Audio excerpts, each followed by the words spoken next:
12.3 billion, a figure equivalent to the lifetime earnings of nearly 4,000 American families.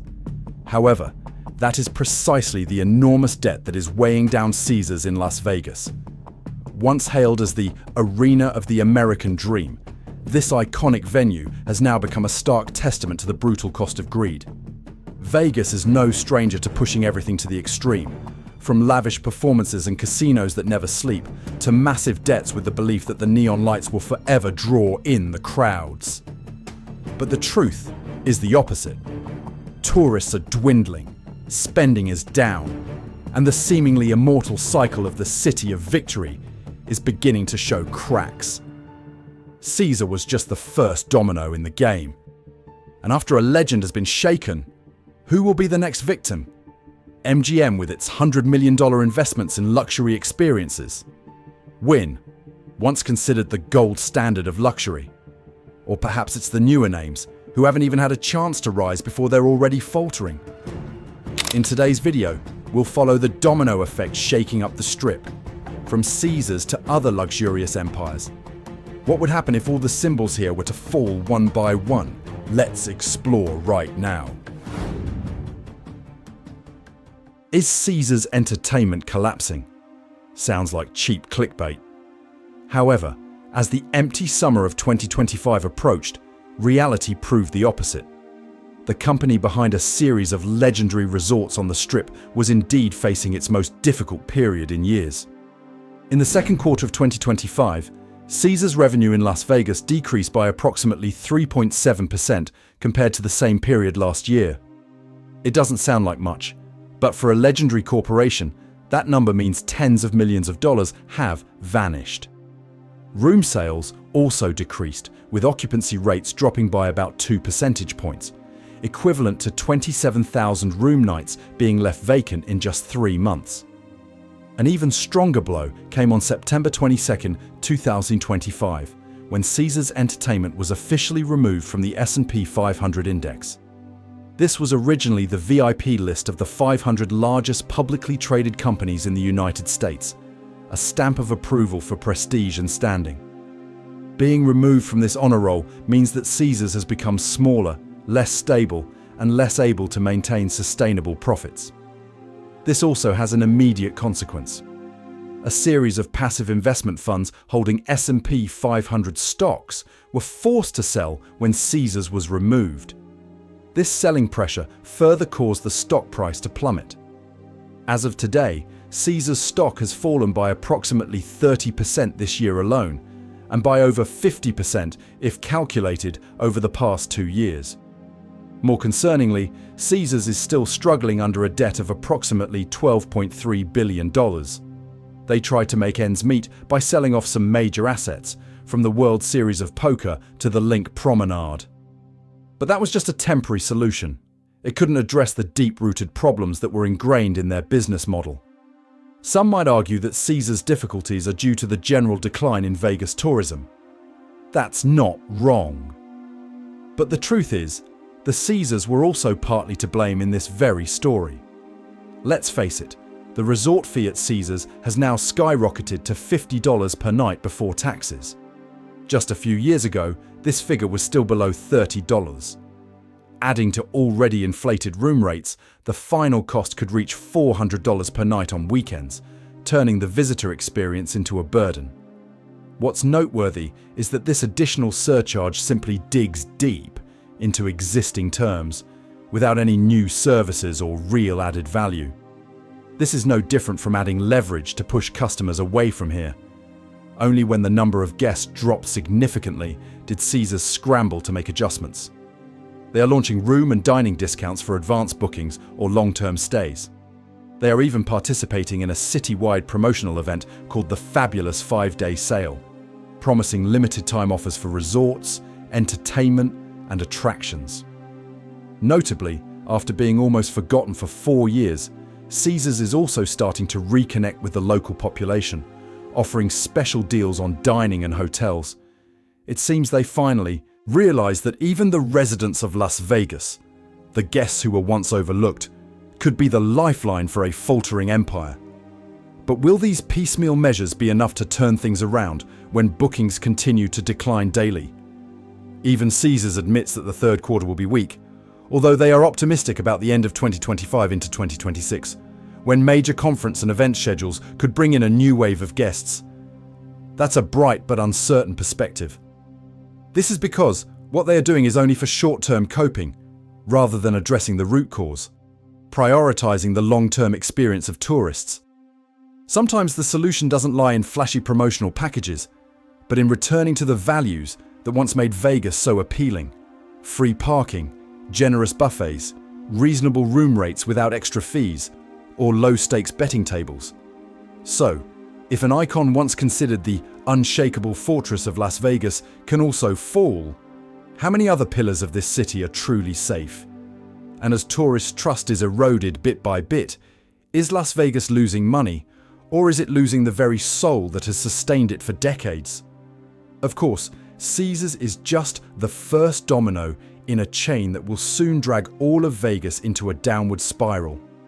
So, what's the reason the city is facing this crisis, and which will be the next piece to fall? Let's explore right away in the following sections. Perhaps the cracks in Caesars are a wake-up call for the future loss of Vegas's magic. Missed visitor numbers, stacked fees, and the iGaming boom, along with regional casinos, are collectively painting a shaky picture of the Strip. It's not just luxury resorts, but the entire chain of services, experiences, and the trust of tourists that are being tested. Let's delve into each part with us to understand the hidden corners behind the dark crisis in this city of sin. Let's start with the numbers that speak for themselves. 12%, equivalent to approximately 500,000 visitors, did not return to Las Vegas within just 1 month. It's not just an abstract number. To put it more simply, that's equivalent to the entire city of Miami disappearing from the map of Florida during peak tourist season. It's not just Caesars, but the entire Strip that's feeling the impact. The hotel's occupancy rate, which was previously stable at over 90%, is now only 66.7%, a level that previously only occurred during the pandemic. The RevPAR, revenue per available room, index, a core measure of the hotel industry's health, also plummeted, with decreases ranging from 12% to 28% depending on the region and month. For a resort the size of Caesars, that means about $200,000 in revenue vanished in just one night. The reasons lie not only in escalating costs, but also in broader policies and context. Strict immigration measures and trade tensions have inadvertently created an invisible door right at the border, accompanied by an imaginary sign that reads, "We don't need you anymore." The flow of international visitors, once the lifeblood of Vegas, has been halted. Canadian visitors, the most loyal group, decreased by as much as 40% in just 1 year. Even high rollers from Mexico, who were once generous with their bets and luxury spending, became scarce as costs rose and the local economy struggled. The widespread consequences are not only reflected in the company's books, but also impact the daily lives of thousands of people. In just one empty summer, over 4,300 workers in Las Vegas lost their only source of income, leaving them in a precarious situation. For many who have spent decades in the service industry, finding a new job is no easy task. They were the first dominoes to fall in the chain reaction before the shockwave reached seemingly impenetrable layers, from casinos to luxury hotels. When a city once sustained by budget flights and bustling crowds falters, what will remain after the neon lights fade? And if even the workers who have dedicated their lives to Vegas are being abandoned, what faith is strong enough to revive the Strip in the coming years? But even as the crowds thin, those who remain face a different picture: dynamic pricing and hidden fees. Things that are turning every bill in Vegas into a maze difficult to escape. $55.1 billion. That's the staggering amount Las Vegas extracts from tourists' pockets each year. That number doesn't just come from games of chance or all-night parties, but also from invisible, subtle traps set up along the journey of each guest. You only realize it when you're completely broke. A listed price might seem unbelievably cheap, as if you've just found a rare bargain. But that was just the prelude. Imagine this. You book a room on the Strip for $150 a night, a seemingly reasonable price. However, when it came time to check out, the printed bill was incredibly long, as if you had just bought a used car. The gap between the listed price and the actual amount paid is like a journey filled with hidden traps, from taxes, resort fees, taxes on the resort fees themselves, parking fees, surcharges for early check-in or late checkout, to meals that are broken down and charged separately. Ultimately, the amount you have to pay no longer bears any resemblance to the original price. Rooms that used to cost only $100 a night can now go up to $300 on peak weekends. And that's just the tip of the iceberg. The resort fee, the most notorious charge, has been legalized as a default part of the Vegas experience. They say this will bring added value, but in reality, it's limited to a few trivial services. Wi-Fi, a few local calls, gym access, a few newspapers. In some places, they even charge a window usage fee of up to $50, a paradox that tourists openly call a legal scam. It's not hard to understand why more and more people feel deceived. Complaints about room prices being as volatile as stocks, overpriced food and drinks, or exorbitant resort and parking fees are abundant on social media. And those stories, once spread, quickly turned Vegas into a symbol of ripping off rather than an entertainment paradise. The dazzling neon lights, once able to obscure any shortcomings, are no longer strong enough to hide the wave of anger. The most concerning thing is, customers aren't just angry, they're turning away. Many people shortened their vacations or even cancelled their trips. Once trust is eroded, no amount of light can hold it back. How much of the bill is actual service, and how much is just a gimmick? Are we paying for an experience, or are we just paying tuition for a lack of transparency? But the story of Vegas doesn't just stop at mounting bills, because even if some tourists are still willing to pay a high price, another challenge awaits. They no longer necessarily have to go to Las Vegas to gamble. From casinos popping up across the United States to iGaming and online betting just a tap away, the gold mine once concentrated in Vegas is now being chipped away piece by piece. And that is the next front the city must face. Las Vegas once had an irreplaceable advantage. If you wanted to play, you had to come here. But the picture in 2025 shows that reality has changed. The US commercial gaming industry reached a record $72.04 billion in 2024, a 7.5% increase from the previous year. Within that number, the fastest growth didn't come from the Strip, but from new venues. iGaming, including online betting, online poker, and casino apps, grew by as much as 28.7% in just 1 year, reaching $8.41 billion. That's faster growth than any traditional casino model. And in just the first 7 months of 2025, total commercial game revenue in the US reached $44.68 billion, an increase of 8.1%. This number reflects a reality. Customers today have too many choices at their fingertips, from local casinos to mobile apps, making the journey to Vegas gradually lose its uniqueness. The effect is clear. The once-a-year trip to Vegas is now broken down into multiple online gaming sessions. One account, one app, one habit. Gambling, which once drove people to fly thousands of miles for the experience, is now right at your fingertips, in your pocket. The consequence for the Strip is the loss of package deals. Hotel rooms, buffet dinners, show tickets, tables for playing under bright lights, all linked together in a value chain. As gambling fragments across the country, Vegas no longer holds its position as the sole central hub. So, what path is left for Las Vegas? The answer likely lies in a concept that cannot be replicated through a screen: a festival of sensations. Vegas may have to transform itself into an experience extravaganza, where there's not just gaming, but also music, lights, art, collisions, and unforgettable memories. One thing no application can simulate, no matter how sophisticated the algorithm. When the casino is in his pocket, what does Strip have to sell that the phone can't provide? And more importantly, are we willing to pay extra for that feeling? Or has Vegas missed an opportunity to keep its own soul? A close-up of a poker table, each card being flipped over under dim lighting. MGM, Win, Venetian. The question isn't who's the strongest, but who has enough chips left to stay up all night. Caesars had left the table, but the remaining players couldn't sit still either.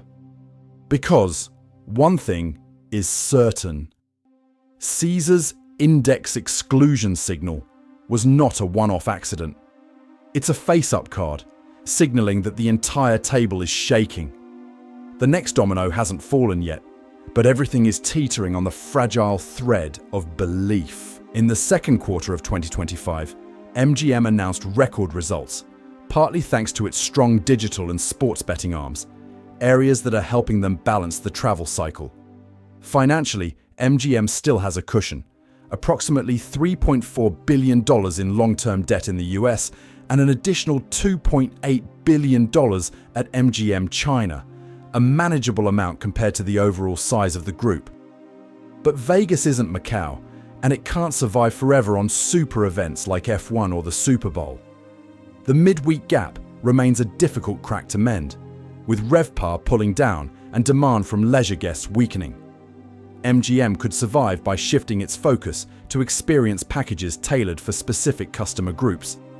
Wellness plus nostalgic shows. Things that digital cannot replace.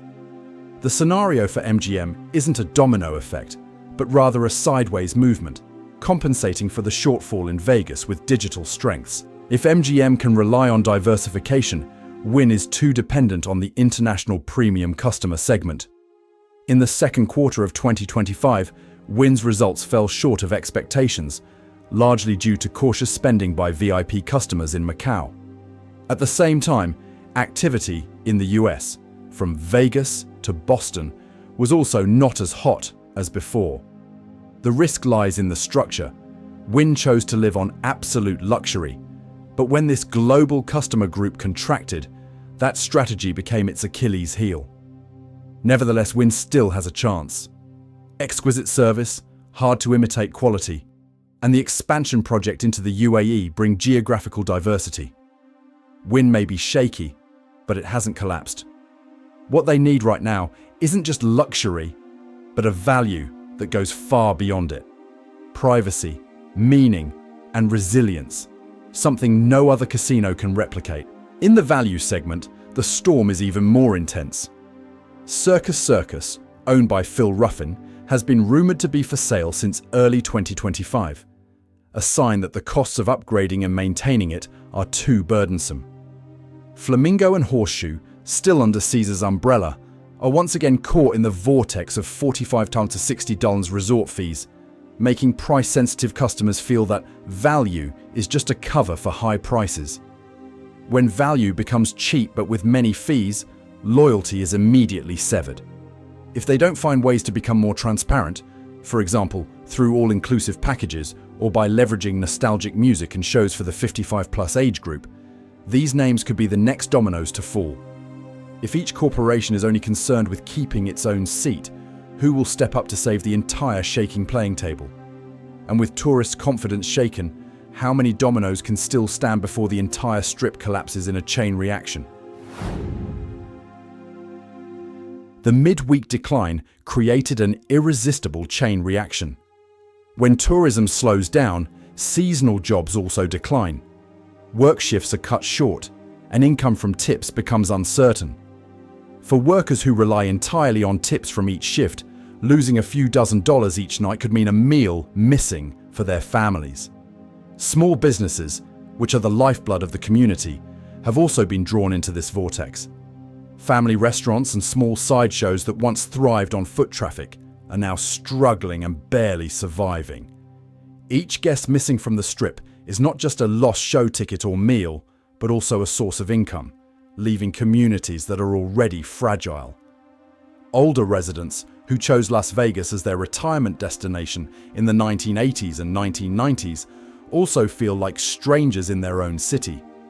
They say Vegas now seems to cater more to tourists than residents. This rift leaves the 50s-60s community, who once contributed to building America's prosperous image, feeling left on the sidelines. A dangerous vortex is forming. As empty rooms increase, hotels slash prices to fill them, but constant promotions weaken brand positioning. Instead of seeing this as an opportunity, tourists lost faith in its value. As a result, the promotion spiral became a double-edged sword, eroding profits while also undermining sustainability. Some major brands have begun to see the solution. Hilton, in recent strategies, emphasizes the hospitality with purpose model, viewing the guest experience not just as a service, but as a connection to the community and sustainability. For Las Vegas, it could be a reminder. Only by putting people and trust back at the center does the city have a chance to escape the domino effect. How long can a city survive on promotions? And who will be bold enough to redefine value for the generation that built America, before Las Vegas loses its very soul? For many years, Las Vegas has operated on a model of price increases, added fees, and short-term profit optimization. But it was this lack of transparency that eroded trust. A study by the American Hotel and Lodging Association shows that many American travelers consider hidden fees to be the main factor that would make them consider canceling a trip. For Vegas, where resort fees, parking charges, and overlapping surcharges have become an unspoken brand, price transparency, all in pricing, could be the first step towards rebuilding trust. However, price transparency is just the beginning. The bigger question is, how will Vegas reinvent itself, especially on weekdays, which are becoming a breaking point for the city's economy? One strategy could be the nostalgia midweek package, combining legendary shows with anniversary tours, light wellness treatments, or even morning yoga classes, directly targeting the over 55 age group. Those who come to Vegas not just for entertainment, but to reconnect with a part of their memories. Las Vegas also needs to return to what iGaming or online betting can never replicate: a festival of feelings. It's the thrill of watching a live performance, the backstage handshake, or the moment the audience sings along to an old song. If phones can replace all games, then Vegas must sell an experience that screens can't provide. But for all of this to be effective, Vegas needs to change its core message. It's not just about coming to spend money, but about coming to recover and connect. In a context where iGaming permeates every corner of life, only human connection can keep Vegas attractive. Is Las Vegas willing to forego short-term profits in exchange for long-term trust? And if a city built on dreams and hospitality can't hold on to those two things, what else can it sell to the world?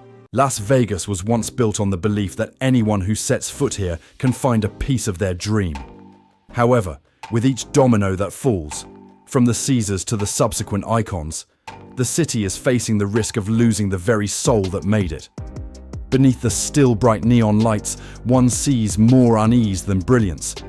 Empty hotels, cold betting tables, and the disappearance of service smiles. Can a city continue to exist if it forgets the very reasons why people loved it in the first place? And after the bright lights fade, how much Vegas is left in Vegas?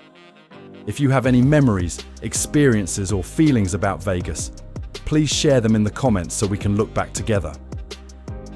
Don't forget to like, subscribe, and turn on notifications to join us for our next stories, where the light and shadow of America continue to be revealed. The content in this video is based on publicly available data, industry reports, and reputable sources at the time of its creation. The figures, assessments, and examples provided are for analytical, reference, and educational purposes only, and are not intended to be absolute statements or predictions of the future. We have no intention of assigning blame to any individual, business, or organization. All data character quotes and illustrative stories are used with the aim of reflecting the overall picture and providing viewers with additional multifaceted perspectives. Thank you for watching the entire video. Goodbye and see you in the next videos.